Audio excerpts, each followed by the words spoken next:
Welcome to the WRAL Daily Download. I'm your host, Amanda Lamb. In today's deep dive conversation with WRAL's investigative producer, Randall Kerr, we're going to talk about what schools can do to try and prevent shootings on campus and what they should do if a shooting does happen at their school. Randall, welcome to the program. Thanks, Amanda. So this is so relevant. I mean, obviously, everybody's talking about what happened in Nashville this week, the tragedy. Several administrators there and students were killed. I think the total is 6.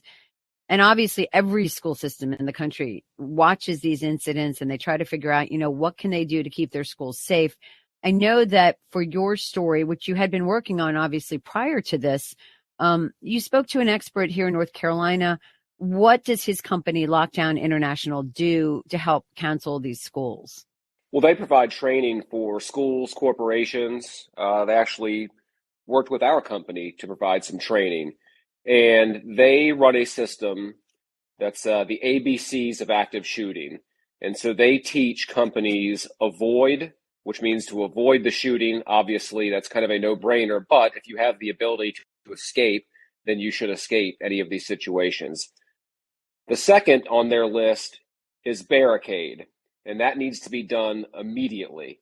The gentleman that we spoke with, who's the CEO of the company, he's a former police chief. He has studied some of the biggest active shooter scenarios over the past, 20 years that we've had, going back to Virginia Tech. So they teach barricade immediately because his research shows that these active shooters, and especially in schools, they research what they're going to do. Just like we heard with the most recent shooting in Nashville, that the shooter had plans drawn up around the building, knew exactly what they were looking for. So, their belief is these shooters know where they're going and they know how long they have. And if they meet any resistance, like a barricaded or locked door, they're going to keep moving on. So they can reach their goal, whatever that is, and however sickening that is. And then the third prong of what they teach is counterattack, and it's exactly what it says. If you have no other option but try to fight, then you must try to fight. And so that's what they teach schools and corporations. I thought it was really interesting.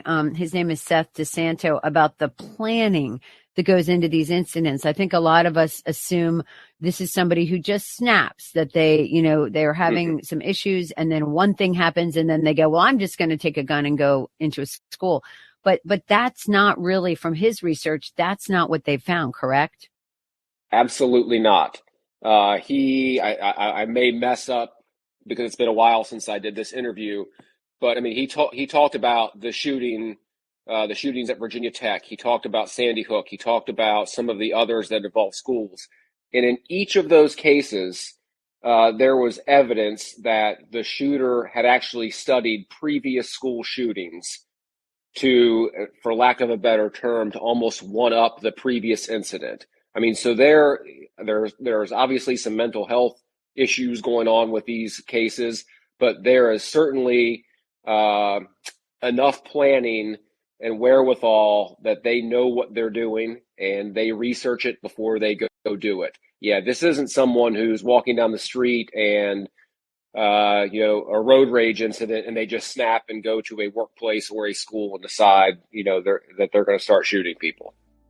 Understood. Well, we're going to be back after the break with more from WRAL's Randall Kerr about the state guidelines, the current guidelines for these situations, and why this expert that they spoke with for this report believes they are outdated.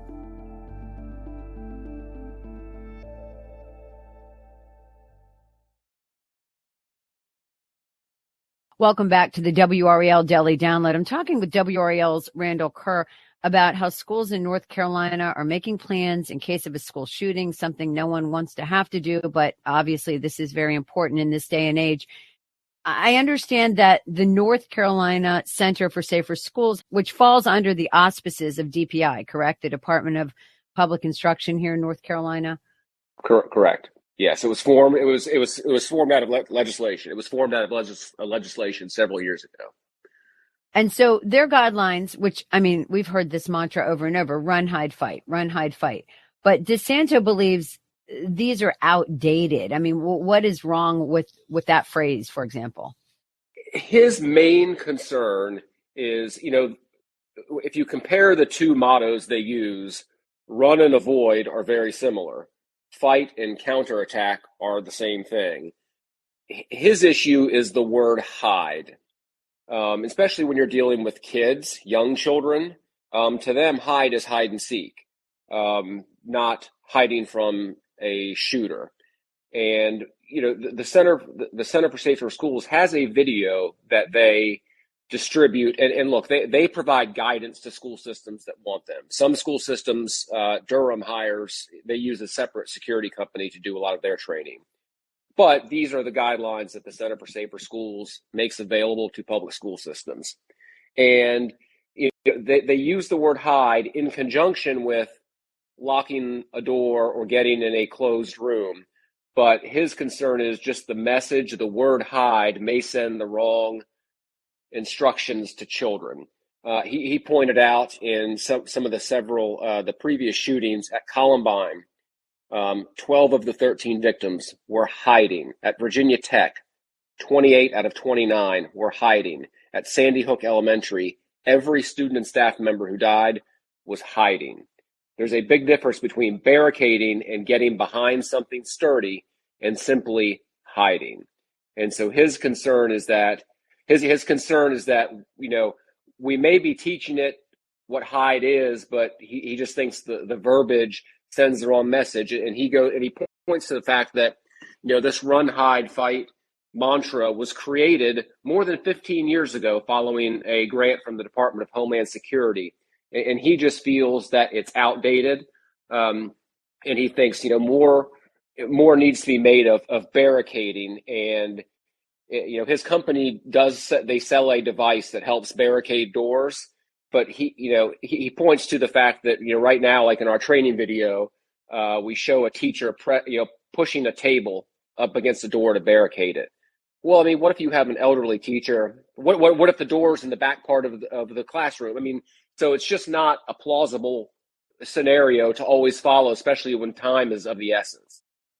And I guess it's probably, if that's all you have, it's what you have, and you have to do that. But, a chair or even a table, if it's not super heavy, is really not going to keep somebody with a gun and with intent from getting into a classroom. So I know this company, Lockdown, has something they call a barricade box.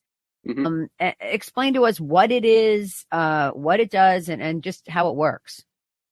So it's a simple box, very similar to, a lot of people that listen to this may have in their homes. They have a little chain lock on a door from that locks from the inside that you can, slide the chain over and attach it to the door. The concept is very similar, but it's a box that you attach to a wall next to an interior door handle. You pull the cover off, and it has a Kevlar cord.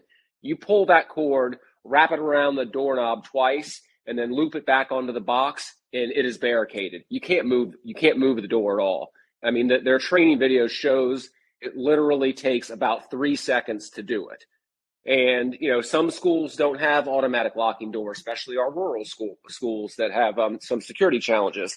For $50, it could be a great option to have the ability to quickly secure a classroom and then give teachers time to think about what the next step should be, whether that's trying to get out of a window, or at that point, yes, you're not hiding, but you're getting behind something to protect you.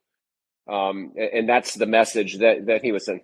But again, I was really intrigued by the fact that he seemed to say, if you can get out a window, get out a window, like get away from the scene. Absolutely. I mean, it goes back to the avoid. And, obviously in some cases, if you're in my children's high school, I mean, that's 4 floors. You're not going out of a window from the 4th floor unless you absolutely have to, and that's your only chance of survival. But what this does, it gives you time to think about the next step. And if it is escape, it's escape. And granted, the Center for Safer Schools, they do teach that as well. That if you can, once you're secured in a room and you can get out of a window, teachers and staff are encouraged to break windows, go out first, and help the children get out. I mean, so that is part of our protocol. But his problem is with, again, going back to the word hide. If we're teaching our children to hide under a desk from an active shooter, that child's not going to survive. Well, this is a difficult conversation to have, and thanks to Randall Kerr, WRAL Investigate senior producer, for joining me. WRAL reached out to the North Carolina Center for Safer Schools and received the following statement. The center's strategies for student safety evolve month to month, and we look forward to releasing a new resource guide in the coming months. Currently, the center engages statewide with all 115 school districts and focuses on 3 main initiatives, including developing our training center, ensuring behavioral threat assessment teams are trained in schools, and EKG2. They further explained that EKG2 is a 7th grade program that, quote, teaches students about the legal, medical, and emotional consequences of youth gun possession, substance abuse, and related gun violence. Please tune in to WRAL's On the Record at 7 o'clock on Saturday night. Host and anchor Lena Tillett will be talking with experts about school safety. Thanks for listening.